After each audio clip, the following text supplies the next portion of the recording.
Kepada host tolong buka kamera ya. Saya bingung jadinya.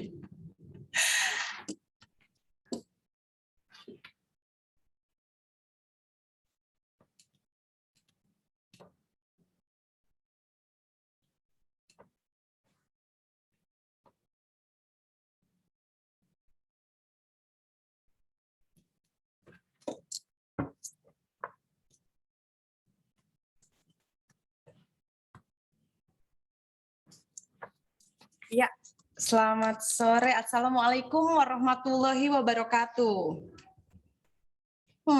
Tidak ada yang menjawab pesan saya di sini. Apakah suara saya dapat terdengar? Kalau bisa terdengar, mohon dijawab lewat chat. Kalau enggak, mungkin saya. Oke. Baik. Terima kasih Dito telah confirm. Ya. Syukur alhamdulillah jika terdengar. Sekali lagi selamat sore Sobat Neso. Selamat bergabung di acara PhD Online Series yang ke-11. Seri ini merupakan seri talk show PhD yang terakhir di tahun 2021. Karena acara ini akan ditutup dengan penyelenggaraan acara PhD Recruitment yang akan kami selenggarakan minggu depan. Bekerjasama dengan Academic Transfer. Di Nuffic Nation Indonesia bekerjasama dengan Academic Transfer minggu depan akan menyelenggarakan PhD Recruitment Day for Indonesia.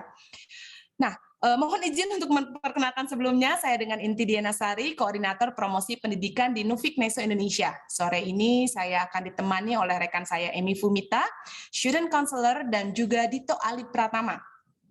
Dito ini alumni officer yang akan membantu secara teknis penyelenggaraan webinar ini. Tamu istimewa kita sore ini adalah Direktur Beasiswa LPDP yang terhormat Bapak Dwi Larso. Terima kasih telah berkenan meluangkan waktu liburnya untuk hadir bersama kami. Nah, sebelum memulai presentasi dari Pak Dwi untuk mengenal peserta yang hadir sore ini, rekan saya Emi akan membagikan polling. Dan mohon polling ini bisa diisi sambil menunggu rekan lain yang ingin bergabung. Kalau misalnya saya lihat di chat, ini ada dari Papua, luar biasa ya indahnya acara online ini karena kita tidak terbatas pada lokasi, jadi semua bisa. Dan yang lebih indah lagi, acara ini juga akan direkam dan rekamannya akan kami post di YouTube channel Studi di Belanda. Oleh karena itu, mohon izin juga kepada Pak Dwi, mudah-mudahan tidak keberatan. Jadi acara ini bukan cuma untuk sore ini, tapi informasinya akan digunakan lebih lama dari sore ini.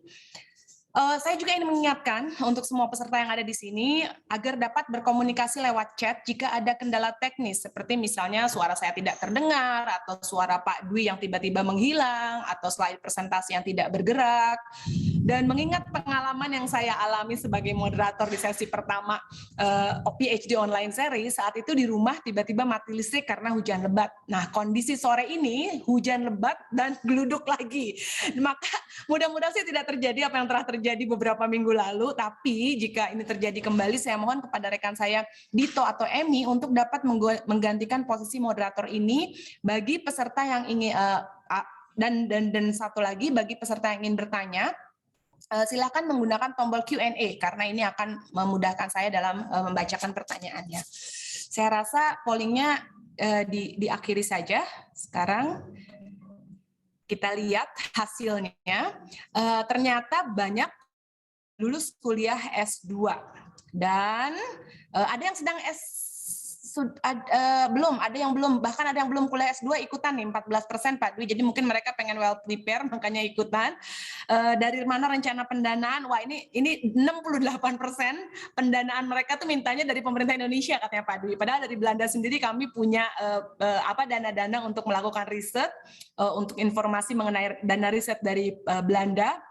Itu bisa dilihat dari seri-seri sebelumnya, itu ada.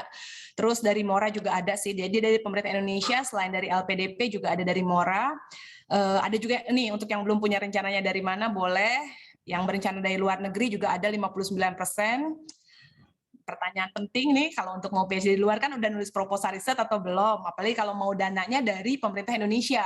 Dan ternyata belum memulai proposal riset 68%. Nah, kalau ingin tips dan trik bagaimana cara proposal riset atau apa, bisa dilihat seri-seri sebelumnya. Karena di seri pertama kami menampilkan penerima beasiswa LPDP yang bahkan meraih penulisan riset terbaik dari Universitas Groningen. Itu luar biasa sekali prestasinya. Oleh karena itu jadi bisa dilihat seri-seri di ini sebelumnya. Ya, baiklah, untuk mempersingkat waktu, sekali lagi terima kasih kepada peserta yang telah berkenan memperkenalkan dirinya melalui polling ini secara umum ya. Dan demi memanfaatkan keterbatasan waktu, mari kita undang yang terhormat Bapak Dwi Larso untuk bergabung di panggung virtual ini. Sebagai informasi, Pak Dwi, mana Pak Dwi? Udah muncul apa belum? Mohon kepada Emi atau Dito. Oh, udah ada. Oh ya, udah ada. Ini agak delay kayaknya ya. Sebagai informasi, Pak Dwi ini selain menjabat sebagai Direktur Beasiswa LPDP, beliau juga aktif sebagai Associate Professor ya Pak ya di SBM ITB. Apa kabar Pak? Masih mute nih kayaknya Pak Dwi.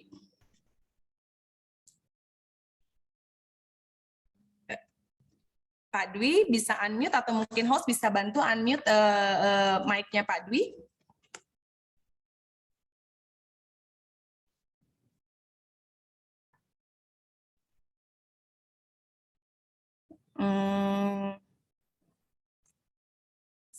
Sudah sepertinya ada kendala. Baik, kita tunggu ya, mohon bersabar karena inilah di satu sisi acara online ini enak bisa mengumpulkan banyak orang dari banyak daerah pada waktu yang lebih fleksibel juga. Namun di sisi lain ya ini kadang-kadang kita mengalami kendala teknis. Jadi kami tunggu. Tadi saya sudah lihat gambarnya Pak Dwi, namun Pak Dwi ini belum bisa unmute. Nah, sekarang saya lihat Pak Dwi sudah unmute. Mohon iya, baik. Terima kasih. Lempar tadi, saya nggak tahu kenapa. Baik, mungkin biasanya kalau kelempar itu internet juga Pak. Kita salahkan internetnya aja yang tidak stabil Pak. Biasanya sih itu. Pak Dwi, terima kasih sekali lagi telah berkenan memenuhi undangan kami. Kami juga tahu ini hari libur untuk Bapak. Kemarin juga ada dari LPDP tanya, ini yakin acaranya di hari libur? Mohon maaf karena memang ya awalnya kan nggak libur, tanggal merahnya hari Selasa kemarin Pak. Jadi diundur jadinya libur. Ya, untuk mempersingkat waktu, Bapak sudah siap dengan file presentasinya Pak? Siap. Baik, kalau gitu saya mohon Pak Dwi share screen-nya, saya mundur dari panggung virtual ini, silahkan biar supaya screen-nya lebih kelihatan. Saya persilahkan Pak Dwi untuk memulai.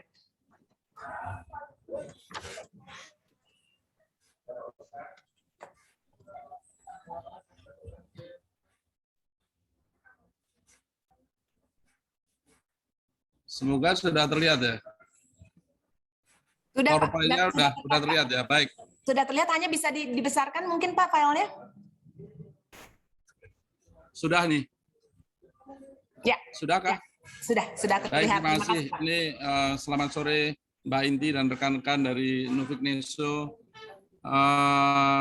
Ya katanya libur tapi sebenarnya nggak libur ya. Saya udah rapat ini yang keempat ini hari ini. Waduh. Jadi ini bukan main. Saya mengejar ke Bandung nggak kekejar, jadi saya berhenti di kilometer 88. Ya ampun. Ceritanya menarik, seperti saya ke Jakarta, di kilometer 91 ada kecelakaan, saya 10 jam ke Jakarta. Jadi karena ada meeting juga, saya lari juga ke kilometer 88 untuk mencari internet itu. Pas berangkatnya, ya ini pulangnya lancar, cuman kalau saya ngejar Bandung nggak akan kekejar di jalan, jadi saya berhenti di kilometer 88. Ini indahnya kalau offline, Mbak. Kalau online ya. Kalau online, jadi betul. Kita bisa bertemu dimanapun. Baik, terima kasih. Assalamualaikum warahmatullahi wabarakatuh. Shalom, Om Swastiastu, Namo Buddhaya, salam kebajikan.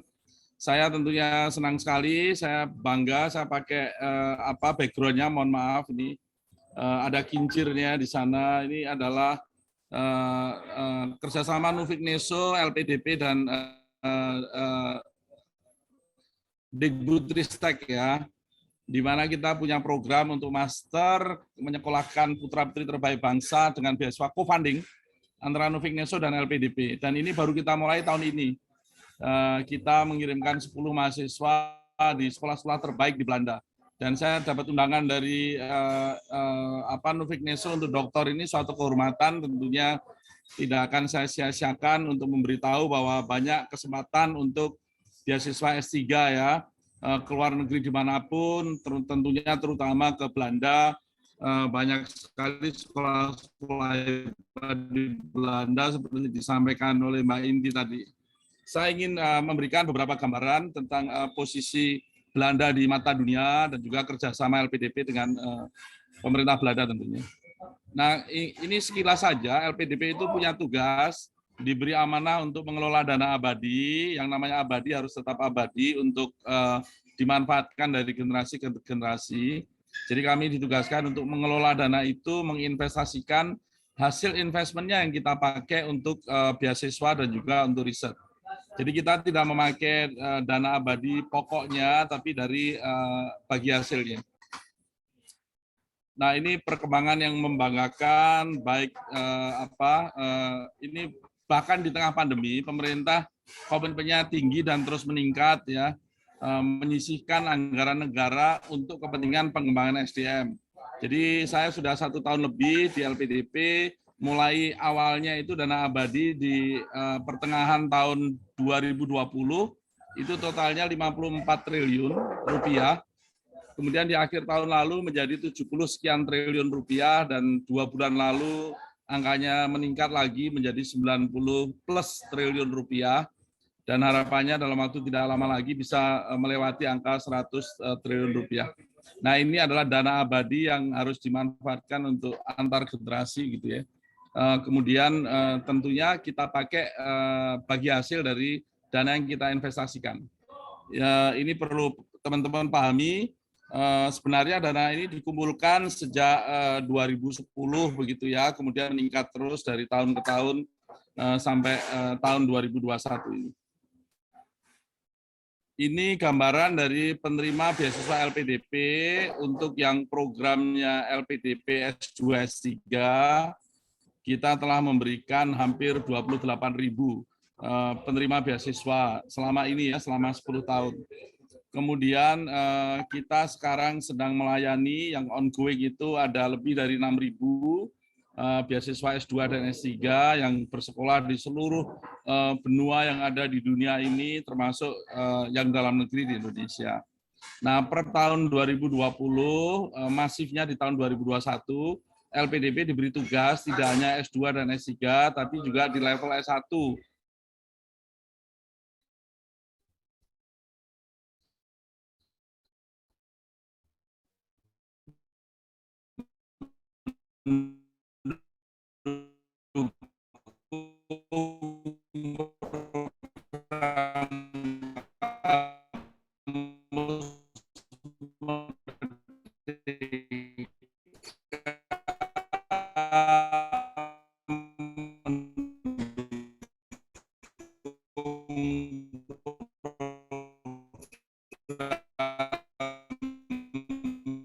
Bapak suaranya putus-putus ya, tapi mungkin ini karena internetnya yang lagi di perjalanan ya, maklum.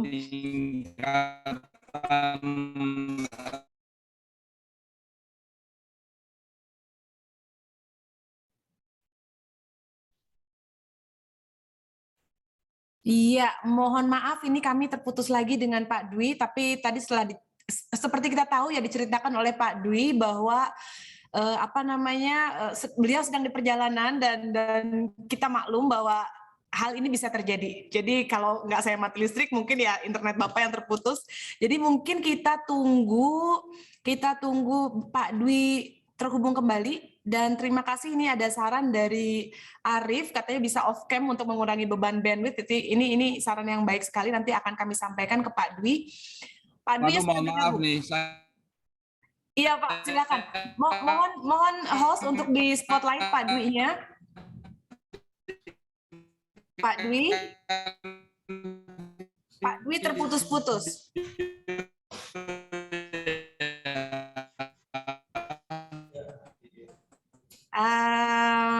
Mungkin host bisa minta tolong matiin kamera Pak Dwi-nya dulu, tapi yang penting kita bisa dengar suara Pak Dwi.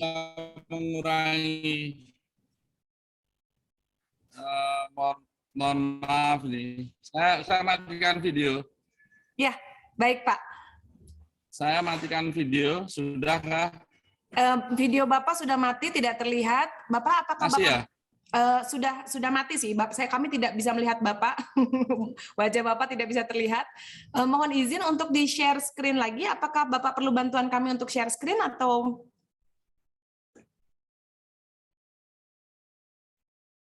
Pak Dwi-nya menghilang lagi ya. Ini mohon maklum kepada semua peserta yang kami yakin sudah ingin berdiskusi dengan Pak Dwi. Mohon bersabar karena kami melakukan berusaha yang terbaik ya untuk bisa terhubung kembali dengan Pak Dwi. Mudah-mudahan Pak Dwi bisa segera terhubung. Sambil menunggu Pak Dwi, mari kita lihat apakah ada pertanyaan yang bisa dijawab oleh Nufik Neso. Oke. Saya udah masuk lagi, Mbak.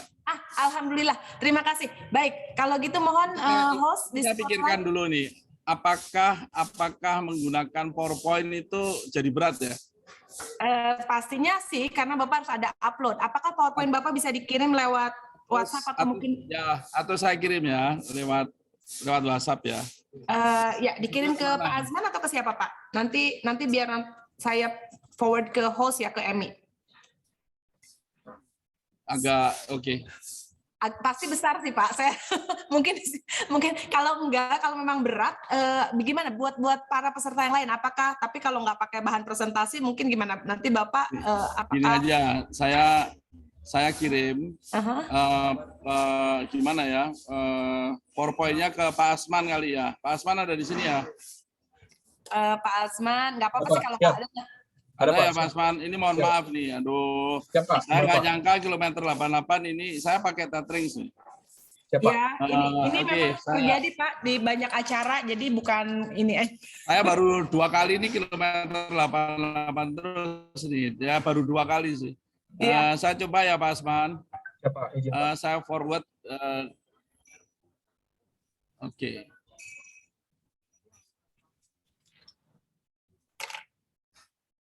Saya udah kirim ke Pak Asman tuh.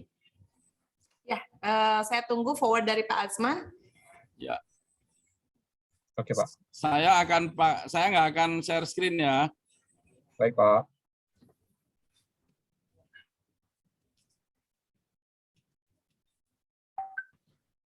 Saya main suara aja. Ya, nanti yang share screen Pak Asman atau dari kami Pak Asman? Silakan, saya bebas aja. Iya, Mbak Indi, saya kirim dulu ke panitia ya, biar stabil juga ya. Oh, biar dari Emi aja ya, Emi, atau itu nanti saya minta ini tolong share screen Emi dan Dito, nanti saya share ke mereka. Baik. Kalau sambil nunggu, kalau ada pertanyaan baik ke Nufik Neso maupun ke LPDP, silakan mungkin bisa lewat suara dulu sebelum sebelum PowerPoint-nya bisa ditayangkan.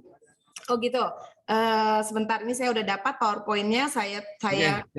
Saya forward dulu ke bagian host karena untuk mempermudah. Buat host mohon lihat di grup itu PowerPoint-nya sudah saya share. Ya, sambil menunggu PowerPoint, kita cek pertanyaan yang beruntung ditanyakan di awal.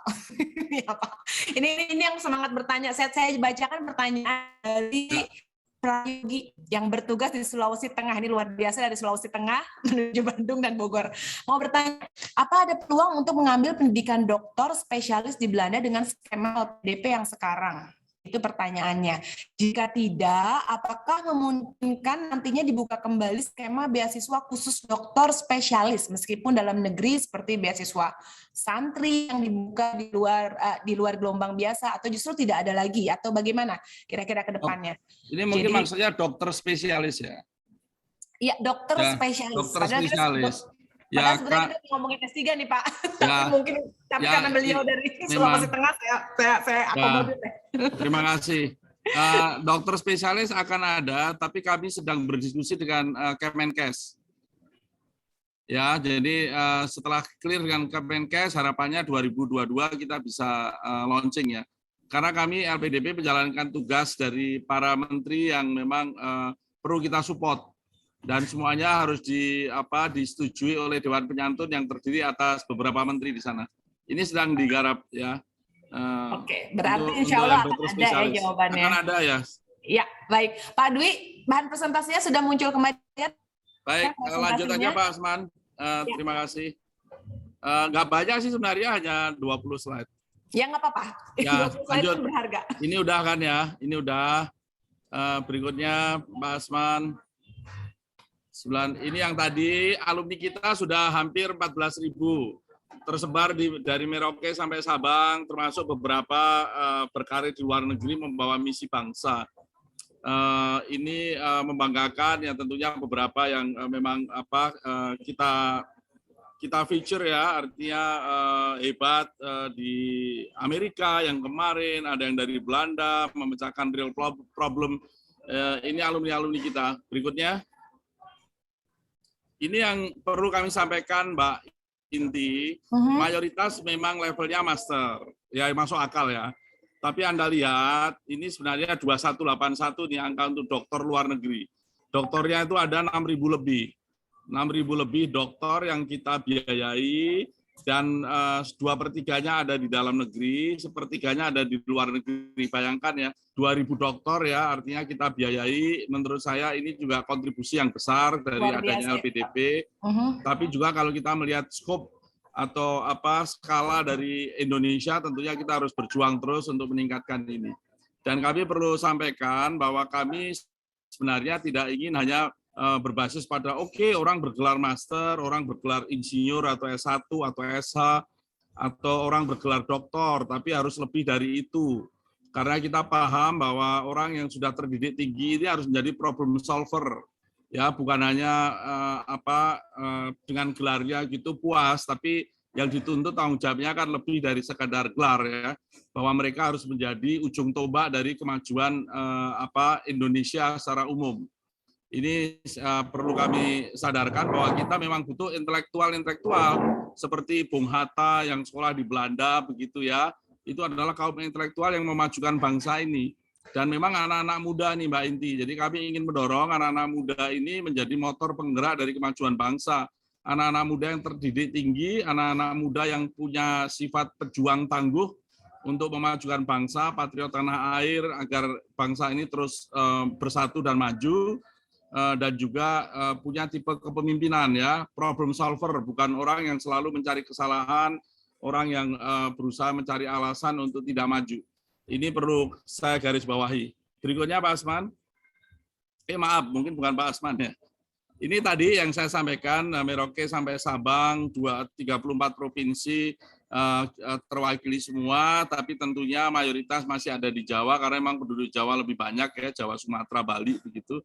Tapi kami memberikan perhatian khusus untuk kawasan timur Indonesia agar secara proporsi itu bisa mendapatkan proporsi yang lebih tinggi daripada daerah-daerah yang maju, yang sudah maju. Karena kami ingin maju sebagai satu bangsa yang satu ya, makmur dimanapun di Indonesia begitu, dan orangnya hebat-hebat di seluruh pelosok tanah air dari sisi pendidikannya. Berikutnya. Ini adalah mahasiswa ongoing kami, mayoritas ada di dalam negeri, dan pasti ini juga terpengaruh adanya pandemi. Jadi sekitar hampir 70% di dalam negeri, ini angka yang cukup besar, tapi mungkin karena ini impact dari pandemi ya, banyak orang yang tidak bisa keluar, jadi persentasenya tentunya agak condong ke dalam negeri. Tapi kalau dari si urutannya, memang Eropa itu luar negerinya yang paling banyak, ya termasuk di situ Belanda. Nomor 2-nya itu ada Australia, Selandia Baru, kemudian ada Amerika Utara, ini Kanada dan USA, ada Asia lainnya, ya Cina, Jepang dan segala macam. Juga ada beberapa yang terkait dengan keagamaan ada di Afrika. Berikutnya, ini yang tadi saya sampaikan, ini khusus untuk acara ini kami dig data, kami mencari data lebih dalam bahwa ada dari dokter ini 2.181, di antara 2.181 yang di luar negeri ini 15%-nya ternyata tujuannya Belanda. Menurut saya cukup besar ya, 15% dari 100% itu kan keren ya. Jadi Belanda memang menjadi tujuan yang utama termasuk favorit karena 15% dari luar pencari dokter luar negeri itu pergi ke Belanda begitu. Kalau dari total di Belanda, kita memberikan lebih dari 1.500 terdiri atas doktor dan master. Kalau kita lihat distribusinya dari beasiswa umum, ini warga negara Indonesia yang terbuka, itu mayoritas ya, doktornya ada 231, kemudian ada yang afirmasi, itu ada 9, kemudian untuk yang targeted group, itu PNS, TNI, Polri, dan sekarang kita tambah kewirausahaan, tapi master ya. Untuk yang dokter ini PNS, TNI, Polri ada 82. Kalau kita lihat angka dari tahun ke tahun 14, 25, di tahun 2014, 946, 93, 42, 27, 31, kita terpengaruh pandemi sedikit menjadi 12, sekarang kita udah kembali ke arah normal ya 32, dan kita masih rekrut juga, jadi akan nambah juga angka 32 ini di akhir tahun, semoga bisa melampaui angka-angka yang ada di atas ya 40-an sekian begitu. Itu harapan kami. Berikutnya, Ini kalau kita lebih detail lagi, Mbak Inti pasti lebih paham daripada saya, hebat-hebatnya sekolah-sekolah ini, Wageningen, Delft ini berdasarkan urutan grand total ya, doktor dan magister, Leiden, Groningen sampai Delft Institute of Water Education. Nah, kalau kita bandingkan negara, ini negara Belanda ini urutannya adalah nomor 3 ya, setelah Inggris dan Australia. Grand totalnya 1.563. Jadi bukan main kalau Anda bandingkan Jerman saja hanya 234 ya, Belanda itu 1.563 ya untuk magister dan doktor. Untuk doktor pun urutannya juga urutan ketiga ya, setelah Inggris, Australia dan kemudian Belanda, kemudian baru Jepang. Jadi kita erat ya, mungkin semoga makin erat ke depannya. Berikutnya. Kalau bidang keilmuan ini perlu dipahami juga bahwa untuk yang Belanda itu untuk doktor itu science, kemudian ada kedokteran, kesehatan ya, bukan main, ada teknik. Jadi Anda lihat ya, memang program-program studi yang memang menurut saya kuat di Belanda begitu. Jadi termasuk diantaranya adalah pertanian ada 16 itu juga cukup bagus, sosial juga tidak kalah ya. Ada 41 tentunya di sekolah-sekolah terbaik yang ada di Belanda. Berikutnya.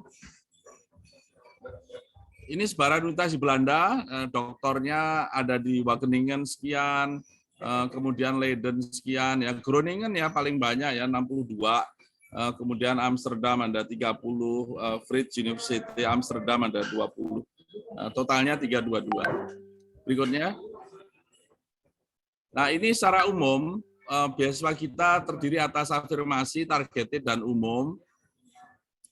Nah, kami punya program khusus yang di umum itu reguler dan juga perguruan tinggi utama dunia. Nah, yang reguler itu ada program khusus kerjasama Nuffic Neso, LPDP, dan Dikbudristek, di mana tadi sudah saya sampaikan ya, co-funding untuk menyekolahkan 10 orang untuk mendukung industri maritim, perikanan maupun perkapalan, water management, yang arahnya ke sana, dan kami lihat Belanda memang champion lah di area-area tersebut. Jadi kita beri dukungan full, kita kirim 10 atas kerjasama Nuffic Neso dan LPDP serta Dikbudristek. Berikutnya, ini yang tadi saya sampaikan di awal, kami diberi amanah tidak hanya mengelola program S2, S3, tapi juga program vokasi, Kampus Merdeka, kemudian penguatan dari dosen, guru, dan juga tenaga pendidikan, termasuk di dalamnya adalah beasiswa untuk pelaku budaya. Berikutnya, beasiswa kita cukup bagus ya, cukup generous. Saya nggak tahu kalau dibandingkan dengan beasiswa dari Nuffic Neso begitu ya, tapi rasanya cukup untuk Anda. Bagi yang doktor, kami berikan allowance untuk pasangannya, baik suami maupun istri yang ikut bersama awardee-nya, kita berikan tunjangan khusus. Berikutnya, ini proses seleksinya di kami untuk yang beasiswa afirmasi targeted umum, kecuali yang PTUD, maka prosesnya adalah administrasi, kemudian seleksi substansi akademik, kemudian seleksi substansi kebangsaan, ada wawancara yang terdiri atas psikologi dan juga akademisi. Nah, tentunya nanti akan secara pleno akan dirapatkan untuk memutuskan siapa yang mendapatkan award, siapa yang belum, kemudian harus bisa mendaftar lagi untuk saat-saat berikutnya. Ini proses yang ada di kami dan sudah cukup established, tentunya kita selalu melakukan perbaikan. Dan seluruh proses ini selama pandemi kita lakukan secara online full. Jadi kita sudah mengubah proses bisnisnya, memungkinkan semuanya dilaksanakan secara online. Berikutnya. Ini yang untuk mendaftar di perguruan tinggi utama dunia, maka mereka tidak perlu mengikuti tes bakat skolastik, dari seleksi langsung substansi kebangsaan, tes kebangsaan, kemudian ada wawancara. Baru kita putuskan. Berikutnya, ini proses totalnya dari sosialisasi, seleksi pendaftaran, kemudian ditetapkan. Kalau yang afirmasi, bahasa Inggrisnya kita berikan penguatan. Kemudian setelah mereka siap berangkat, kita masukkan ke dalam program namanya persiapan keberangkatan. Mereka saling berinteraksi dalam kelompok terdiri atas 200 anggota. kemudian mereka membuat social project untuk bonding di antara mereka. Harapan kami adalah mereka saling kenal sehingga waktu nanti menjadi alumni mereka akan punya bonding yang kuat, networking yang kuat, sinergi yang kuat di antara LPDP awardee. Berikutnya, ini program seleksi yang sedang kita jalankan saat ini. Kita masuk di bulan Oktober, sedang berjalan sekarang, akan persiapan untuk wawancara. Kemudian akan kita umumkan di awal Desember, kemudian mereka yang siap sekolah di awal 2022, mereka sudah langsung bisa sekolah. Dan rekrutmen berikutnya untuk LPDP kira-kira di awal tahun, insya Allah di Januari atau Februari, awal tahun. Ya, tunggu saja, dan dari kami ingin menyatakan bahwa kalau Anda berminat untuk LPDP, persiapkan syarat bahasa Inggrisnya, karena itu tidak bisa ditawar dan itu diminta di awal. Berikutnya. Ini beasiswa baru, sebenarnya bukan baru ya, beasiswa lama yang kemudian terpengaruh pandemi dan kemudian kita poles lagi dan kita tawarkan saat ini, beasiswa santri kerjasama dengan Kementerian Agama dan juga beasiswa pendidikan kader ulama, ini program khusus yang diberi amanah dari para menteri yang harus kita jalankan. Ini sekarang sedang proses pembukaan, sampai kira-kira tanggal 22 Oktober, beberapa hari lagi, dan ada kemungkinan kita akan perpanjang karena waktunya terlalu mepet ya. Berikutnya, saya pikir ini tidak perlu saya sampaikan, ini semuanya ada di website karena ada 20 sekian slide yang sangat detail, syarat-syaratnya. Nanti kalau ada pertanyaan, kami akan bisa sampaikan ini, dan ini semua infonya ada di websitenya LPDP atau sosial medianya LPDP. Saya pikir itu Mbak Inti, supaya kita bisa tanya jawab lebih luas, dan kami di sini juga tidak hanya saya, ada Pak Asman minimal, dan mungkin ada yang lain juga Pak Asman ya, yang bisa membantu karena beliau-beliau ini adalah orang-orang yang sudah menjadi library dari LPDP, ngerti segalanya, lebih tahu dari saya yang saya baru. Demikian Mbak Inti, terima kasih atas waktunya, saya siap menjawab pertanyaan bila ada sampai acara selesai. Terima kasih. Wah, luar biasa ini Bapak. Terima kasih telah berkenan ya untuk memberikan banyak informasi. Ada beberapa yang terus terang membuat saya wow ya, misalnya 90,11 triliun dana beasiswa dan hebatnya dana ini akan terus meningkat, itu luar biasa Pak. Dan ketika Bapak bilang 2.000 beasiswa untuk S3 di luar negeri, sekitar 2.000 kan dari 6.000 dokter, itu menurut saya luar biasa karena sekian tahun yang lalu saya ingat Dikbud itu punya target 1.000 beasiswa per tahun, dan kami mencoba menjalin, dan kami diminta oleh Dirjen Dikti saat itu untuk bikin MOU untuk memudahkan orang Indonesia diterima di Universitas di Belanda, dan itu tidak mudah Pak. Jadi bukan hanya bahasa Inggris, ternyata untuk mendapatkan profesor yang mau membantu mereka jadi supervisor di Belanda itu tidak mudah. Oleh karena itu, nanti minggu depan kami mengadakan PhD recruitment untuk membantu mereka-mereka yang sedang mencari profesor untuk studi di Belanda. Itu tujuannya kami Pak, karena tidak mudah ini mencapai achieve 2.000 dokter di luar negeri untuk orang Indonesia. Baiklah, untuk mempersingkat waktu, karena saya tahu nih banyak yang sudah tidak sabar ingin mendapat jawaban pertanyaan dari Pak Dwi, saya akan acak ya. Jadi ini bukan berdasarkan siapa pertanyaan yang duluan, saya akan acak yang kelihatan, biasanya kelihatan tuh yang jempolnya paling banyak. Jadi ini ada pertanyaan dari Richard Kennedy. Melanjutkan pertanyaan saya untuk jalur afirmasi difabel. Wah, kayaknya pertanyaannya udah dijawab nih sebelumnya, soalnya saya udah nggak lihat lagi. Mungkin udah dijawab oleh rekan Bapak.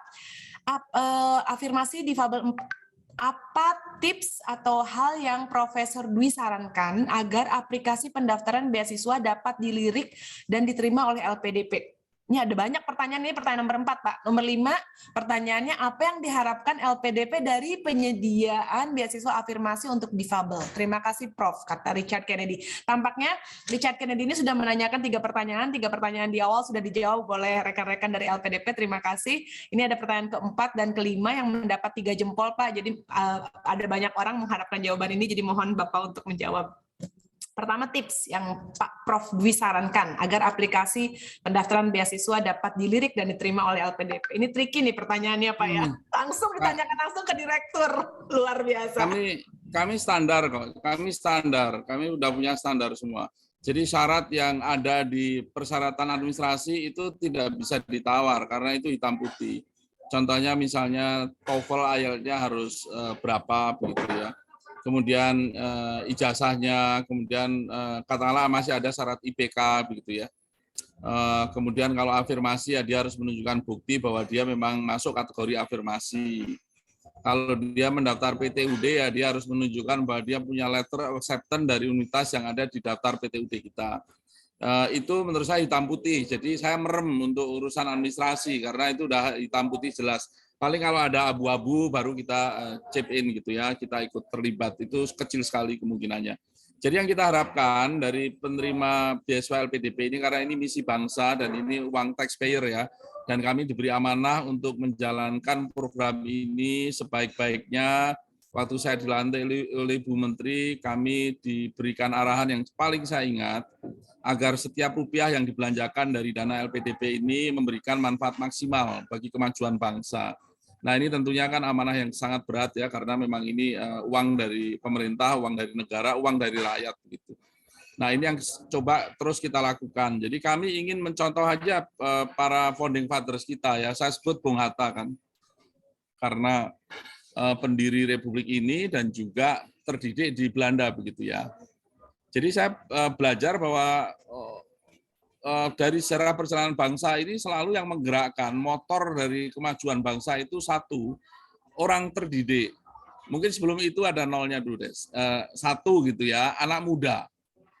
Ya tentunya Bung Hatta zaman itu, Bung Karno zaman itu ya, usia 20-an, 30-an itu sekolah. Anak muda. Dan ini yang ada di hadapan kita ini menurut saya anak-anak muda semua ini. Itu udah cocok masuk kategori itu. Ya tentunya kita ada batas usia kan, nah, itu kan relevansinya ke sana. Kemudian orang yang terdidik, yang memotori kemajuan bangsa gitu. Dan teman-teman ini tadi udah semuanya udah lulus S1 ya, ada yang sedang S2, kebanyakan sudah lulus S2. Ini kan kita itu kaum elit, kaum terdidik yang jumlahnya sangat kecil dan harus bisa menjadi problem solver, harus bisa seperti Bung Hatta gitu. Ya untuk memajukan bangsa waktu itu memerdekakan bangsa, bukan main perjuangan itu ya. Ini yang kedua yang kita cari. Yang ketiga adalah orang-orang yang mampu bergaul, berkompetisi, bekerja sama di level global. Nah, karena kepentingan contoh aja ya Bung Karno walaupun pendidikannya di dalam negeri tapi skala pergaulannya di level global ya, Bung Hatta begitu ya. Dan yang lain-lain pendiri bangsa ini. Jadi itu waktu sekarang tentunya kita representasikan ke dalam syarat bahasa Inggris. Ya mohon maaf aja nggak pakai bahasa Belanda, ini kan syarat umum ya, bahasa Inggris. Toh di Belanda pun banyak juga program dalam bahasa Inggris itu kan. Ini nggak representasi perlu, Pak, aja. Untuk pakai bahasa Belanda, apalagi untuk S3 bahasa Belanda nggak perlu sama sekali. Maka itu kan bahasa Inggris kan, jadi ini sampel aja. Jadi kita pakai representasi bahasa Inggris. Maka kemampuannya harus ada kemampuan tertentu untuk bahasa Inggris. Yang keempat, para pendiri bangsa ini adalah orang-orang yang pantang menyerah, berjuang untuk kebaikan bangsa, ya patriot tanah air saya bilang. Ini pemimpin ya, tidak mesti harus menjadi presiden, wakil presiden ya, tapi orang yang memang mau memecahkan masalah dari bangsa ini. Itu yang akan dicek nanti selama wawancara, apakah Anda rencana pengabdiannya seperti apa, apakah Anda orangnya pantang menyerah enggak, atau orangnya selalu negatif gitu ya, itu akan dicek oleh para psikolog selama wawancara. Nah, proses itu yang akan kita lakukan dalam tahap demi tahap tadi untuk mendapatkan orang terbaik yang akan diberi amanah untuk kita biayai atau Indonesia biayai agar nanti bisa kembali memajukan bangsa ini berlipat-lipat begitu. Itu kira-kira ya prosesnya. Yang kedua untuk disabilitas, kami memang memberikan afirmasi satu yang memang peminatnya sedikit itu adalah disabilitas. Saya selalu berusaha sosialisasi semaksimal mungkin. Kita ingin memberikan fasilitas ini ke teman-teman disabilitas. Kemudian yang kedua adalah beasiswa berdasarkan daerah afirmasi. Ini daerah-daerah tertinggal, termasuk diantaranya tentunya Papa Mama NTT, ya, Papua, Papua Barat, Maluku, Maluku Utara, dan NTT, dan beberapa daerah lain yang kota kabupatennya memang masih masuk dalam Perpres daerah tertinggal. Itu kita beri keperbiayaan khusus. Dan juga kawan-kawan yang katakanlah masih dalam golongan prasejahtera. Ada 3 kategori itu. Dan itu kita beri keutamaan. Jadi mereka yang masuk di kategori ini, syarat masuknya, syarat TOEFL-nya, syarat IELTS-nya, syarat bahasa Inggris, itu kita rendahkan. karena nanti akan kita berikan pengayaan bahasa kalau mereka lolos sampai akhir begitu ya. Ini keberpihakan kami dan kami tidak menyerah pada batas itu. Kita lihat juga hasilnya seperti apa. Kalau hasilnya masih kurang proporsional, kita akan lakukan usaha-usaha semaksimal mungkin untuk meningkatkan itu, termasuk untuk kawan-kawan disabilitas. Dan khusus yang kawan-kawan disabilitas, waktu nanti kuliah itu akan ada juga dana penunjang kalau mereka butuh pendamping. Ya, misalnya karena kebutuhan disabilitas itu mereka butuh pendamping, kita akan sediakan dana pendamping untuk kawan-kawan ini.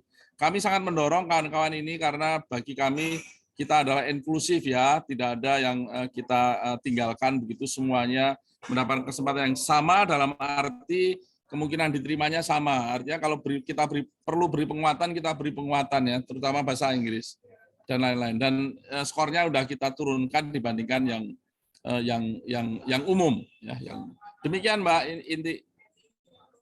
Terima kasih Bapak. Jadi ya ada beberapa daerah yang skor bahasa Inggrisnya diturunkan. Selain bahasa Inggris Pak, ini yang saya lihat ada beberapa pertanyaan adalah usia. Ini ada pertanyaan dari dosen di Papua, di Universitas di Papua. Saya sudah mempunyai unconditional LOA dari Wageningen University dan Research. Sebentar, ini agak ada yang jadi mundur ini ya. Terus, namun tidak bisa memanfaatkan dokumen itu untuk daftar LPDP karena tidak dapat izin rekomendasi daftar beasiswa. Pimpinan fakultas tidak memberikan rekomendasi karena harus antri dengan dosen senior. Umur saya 37 tahun, hanya diberi izin pimpinan untuk daftar beasiswa di umur 40 tahun. Ada usul Bapak? Nah, saya nggak ngerti. Ini kayaknya kasusnya sangat-sangat ini ya Pak ya, sangat-sangat. Usul saya, ya ini kan usul, saya dosen juga, jadi saya paham betul.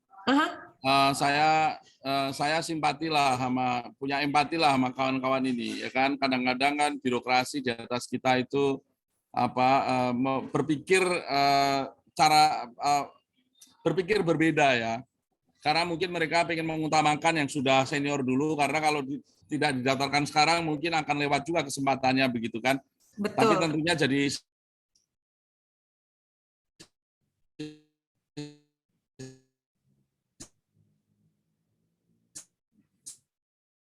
kita mengalami gangguan lagi nih tampaknya dengan Pak Dwi.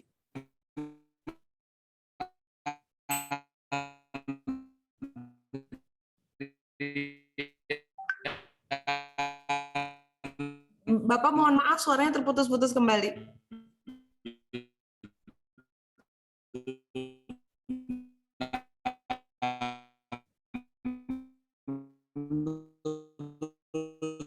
Mohon maaf, suara Pak Dwi tidak bisa kami terima dengan jelas.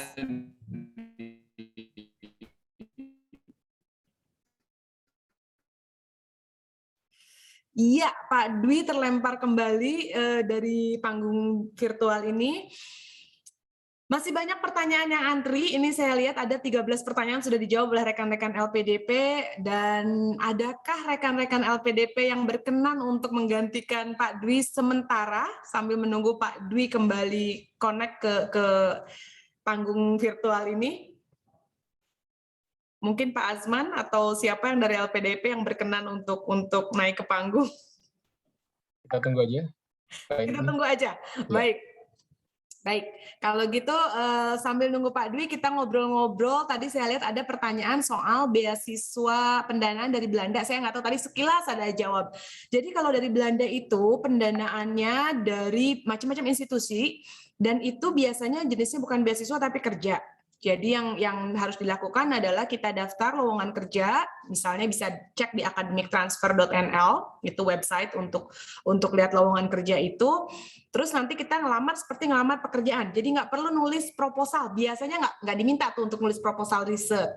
Nah inilah yang jadi biasanya jadi hambatan untuk mereka-mereka yang sudah punya proposal riset dan sangat-sangat idealis ingin riset tentang proposal itu. Jadi biasanya untuk mereka-mereka ini kami sarankan untuk cari sumber pendanaan lain, misalnya dari LPDP atau dari dari Mora. Kemarin kami juga mengundang Mora untuk di sesi ini, jadi bisa dilihat infonya. Itu tentang pendanaan S3 dari Belanda.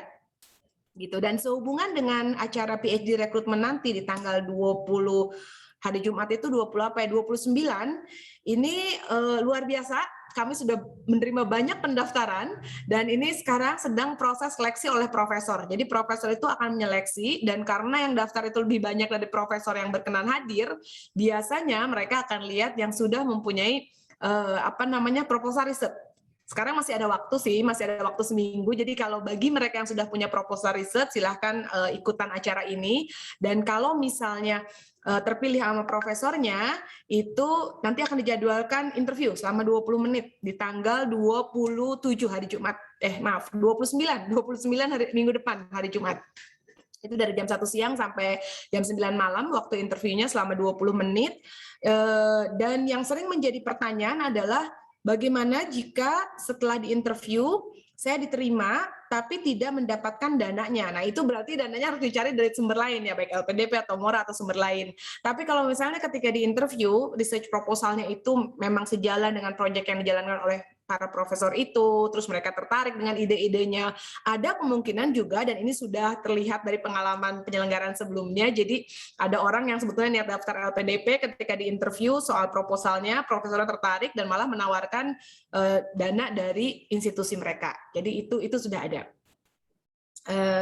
Itu untuk seputar ini. Saya nggak tahu nih, ada nggak di antara pertanyaan ini yang bisa dijawab? Ini ada dari Malia Nisa. Saya jawab pertanyaan umum aja. Contoh proposal riset untuk jurusan sastra Inggris gimana ya yang paling mudah? Wow, ini pertanyaan lebih umum sebetulnya daripada sekedar pendanaan, lebih kepada proposal riset. Nah, kalau yang ini saya sarankan mungkin ngobrol-ngobrol sama alumni PhD, atau mungkin lihat-lihat dulu online series kami sebelumnya, karena di situ juga ada banyak tips trik nulis proposal. Jadi silahkan dilihat video-video yang sudah ada, atau mungkin dengan alumni. Satu lagi, nanti minggu depan sebelum acara PhD Recruitment, kami juga akan mengadakan acara Winner. Winner itu Week of Indonesia Netherlands Education Education and Research. Jadi ini acara international conference, semua diselenggarakan dalam bahasa Inggris. Tapi yang menarik dari acara ini adalah banyak profesor dan juga mahasiswa S3 yang ikutan acara ini, baik jadi pembicara, ataupun ikutan di networking, atau ikutan di poster session. Dan selain banyak seri webinar-webinar yang mungkin tertarik, karena saya lihat tadi ini ada yang mau jadi tertarik di bidang kesehatan atau di mana, itu ada banyak sesi-sesi webinarnya. Di situ juga yang enak nih dari international conference minggu depan, itu adalah kita pakai event platform yang memungkinkan semua peserta yang hadir pada saat itu untuk mempunyai one-on-one meeting atau group meeting sendiri. Jadi misalnya jika melihat ada orang yang tertarik untuk ikut acara ini, bisa request meeting langsung, misalnya dengan profesor yang kebetulan hadir di situ bisa request meeting dan bisa langsung pitch proposal yang dipunya misalnya. Itu kesempatan lain untuk bisa punya network, baik network dengan sesama S3 yang lain ataupun network dengan profesor yang dari Belanda. Karena terus terang tidak mudah mendapatkan perhatian dari profesor itu. Walaupun misalnya riset kita bagus, tapi kalau misalnya email kita nggak kelihatan, karena ngebayang dong profesor itu emailnya banyak, makanya itu agak susah. Kayaknya Pak Dwi agak susah untuk nyambung lagi ini. Dan Pak Dwi kita udah di ruangan Mbak Inti. Udah masuk saya lagi. nggak lihat muka. Aduh Pak Dwi, mohon maaf. Mohon di spotlight Pak Dwi-nya biar saya kelihatan. Saya nggak lihat nih karena saya nggak Maaf Pak Dwi, saya tuh tadi ngomong ini karena nggak tahu Pak Dwi-nya ada di sini atau enggak. Kita lanjut dengan pertanyaan berikutnya Pak Dwi. Yang tadi itu untuk yang dosen, itu masalah di dalam, tolong diurus saja. Tapi dari luar kemungkinannya akan makin banyak dosen-dosen yang akan bisa disekolahkan, karena kan kerjasama dengan Dikbud makin besar. Dan saya dengar ini urusan usia juga akan ada relaksasi dari Dikbud. Wow. Jadi teman-teman manfaatkan nanti. Tapi saya baru dengar ya ini semoga betul tahun depan akan makin banyak peluang, termasuk urusan usia akan ada relaksasi. Terima kasih. Ya, tadi soal usia nih sudah ada relaksasi, bahasa Inggris ada relaksasi. Ini ada lagi yang minta relaksasi Pak. Aduh, saking banyaknya yang tertarik ya Pak ya. Saya coba bacakan pertanyaannya dari Suci Anastasia. Selamat sore Pak Dwi, saya dosen juga nih. Saya Suci ini dosen di jurusan Ortotik Protestik Poltekkes, Politeknik Kesehatan kayaknya ya, Kemenkes Jakarta. Mohon izin Pak bertanya, saya ingin melanjutkan S3 di Belanda dengan promotor profesor yang sama dengan saya waktu S2 di Belanda. Jadi sudah punya link ke profesor.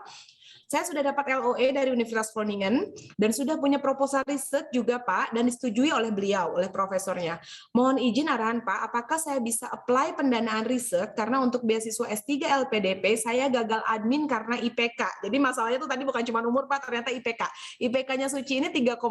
Terima kasih Pak sebelumnya dan mohon arahan. Nah, jadi ada bahasa Inggris, ada umur, sekarang IPK nih Pak. Jadi perbincangan. IPK ini memang ngeri-ngeri hangat ya. Saya kebetulan dari ITB juga. IP saya itu 3,86 dulu. Ya, maka itu diminta jadi dosen, tapi skalanya skala 5. Itu sama dengan 2,86. Kalau daftar LPDP ya ditolak juga gitu ya. Tapi sekarang tentunya ITB membaik gitu ya. Ini bagian dari pemikiran kami juga ya, apakah akan ada relaksasi apa enggak ya. Tapi pertanyaannya sebenarnya bukan di situ kan, dari Mbak Suci ini, apakah ada pendanaan riset. Saya pikir kami juga punya direktorat riset yang Anda mungkin bisa melakukan mungkin Anda bisa tanya nanti dengan direktorat riset, karena riset kita juga bisa untuk mendukung yang kira-kira arahnya ke industri. Banyak yang aspek kesehatan juga, kelihatannya tadi juga ada aspek kesehatannya ya. Nanti coba tanya-tanya ke direktorat riset ya Mbak Suci. Tapi siapa tahu nanti ada relaksasi atau S3, tapi Anda juga sedang S3 sekarang ya. Ya semoga cepat selesai aja, sukses, dan risetnya bisa dibiayai dari berbagai sumber. Nanti ke depan, ini ada BRIN juga yang mungkin Anda juga bisa akses ya. Karena BRIN ini lembaga baru yang sedang tentunya mencari riset-riset yang sangat bermanfaat, terutama di bidang kesehatannya. Ya, terima kasih Pak. Ini ada pertanyaan lain dari Adinda Maharani. Pertanyaannya, chance atau peluang keterima beasiswa S3 LPDP kalau balik ke Indonesia tidak mau jadi dosen sebesar apa ya? Nah, ini hanya peluang kalau nggak mau jadi dosen. Saya notice kebanyakan penerima beasiswa LPDP kebanyakan adalah dosen. Jadi kayaknya Adinda ini nggak mau jadi dosen tapi pengen dapat beasiswa LPDP. Seberapa besar Pak untuk beasiswa S3? Sebenarnya besar enggaknya tentunya besar kalau Anda memang qualified ya, karena kita kan tidak membatasi ya, angkanya kita tidak batasi, semuanya ikut proses, selama lolos dari proses ya Anda akan diterima. Dan kami kan tidak membedakan siapa yang dosen, siapa yang enggak. Memang untuk yang jalur dosen itu ada jalur khusus kan, yang jalur pendidik, dan sekarang itu dijalankan oleh Kemdikbudristek, karena mereka yang paling tahu lah kebutuhannya apa begitu ya. Selama ini untuk yang dokter yang umum ada jalur LPDP yang umum kan, apapun ini, dan kita tidak membatasi bidangnya, kita tidak punya kuota dokternya seberapa banyak, nggak ada. Jadi silakan aja untuk putra-putri terbaik, kalau lolos ya tentunya kita akan biayai sampai Anda lulus.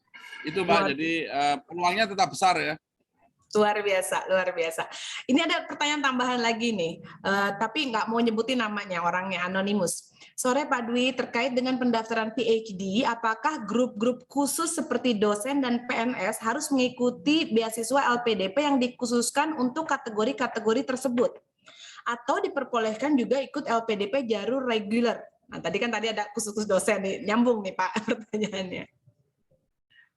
Sebenarnya yang reguler itu kita tidak membatasi apakah Anda PNS atau bukan ya. Memang ada jalur khusus yang kita sediakan untuk mereka karena kita memberikan keutamaan ya. PNS TNI Polri itu kan sudah mengabdi ke bangsa ini, maka kita beri jalur khusus. Kalau Anda nggak mau jalur khusus, jalur umum silahkan saja. Karena LPDP tidak pada posisi membolehkan atau enggak. Nanti Anda punya masalah atau akan punya masalah atau enggak ada masalah kalau Anda berhadapan dengan atasan Anda, misalnya rektor Anda karena harus tugas belajar, Anda nggak dapat izin, daftarnya di umum begitu kan, itu hubungannya adalah Anda dengan institusi Anda. Ya, bisa jadi kalau misalnya dokter begitu, nanti kemudian Anda tidak dapat rekomendasi dari Kemenkes misalnya atau rumah sakit Anda begitu, kemudian Anda sekolah lanjut, mungkin Anda akan punya masalah ya dengan birokrasi yang ada di sana begitu. Tapi ke depan juga akan ada kerjasama ya kami dengan kementerian lembaga yang akrab, kita punya MOU segala macam. Jadi katakanlah untuk dokter sekarang semuanya akan lewat kira-kira Kemenkes begitu ya, minimal diketahui oleh Kemenkes, karena nanti orang-orang yang kita didik contohnya yang dokter spesialis, dia harus bisa ditugaskan oleh Menkes untuk membantu daerah-daerah yang memang membutuhkan. Itu kira-kira jawaban umumnya Mbak Inti. Makasih. Luar biasa, terima kasih Pak. Asik banget nih ngobrol sama Bapak. Saya lihat jam nggak kerasa udah 4.30. Saya janji sama Bapak nggak lebih dari 4.30. Ya, Mohon maaf. tapi tadi on off ya, nggak apa-apa ya. Tapi rekan-rekan Bapak juga luar biasa. Ini pertanyaan total yang sudah terjawab itu ada 22 pertanyaan di sesi ini. Aduh, Ada terima beberapa, kasih. ada 8 pertanyaan lagi yang belum kejawab, tapi saya lihat nih pertanyaannya lebih kepada NESO atau LPDP atau S3 atau umur. Saya genap berumur 40 tahun nih, terakhir nih Pak, mungkin nih Pak, biar puas nih.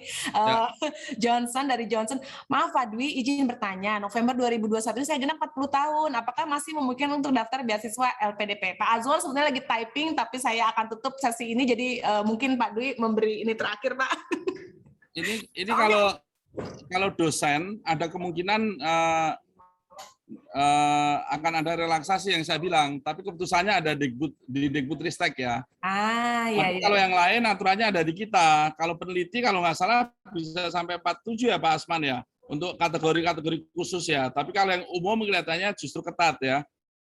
Karena kan kita ingin anak muda kemudian masih lama kira-kira ya untuk berbakti ke bangsa ini. Begitu kira-kira mentalitas. Tapi kalau untuk yang khusus kita punya kok, kalau nggak salah peneliti itu sampai umur saya lupa ya 45 apa 47 untuk dokter ya.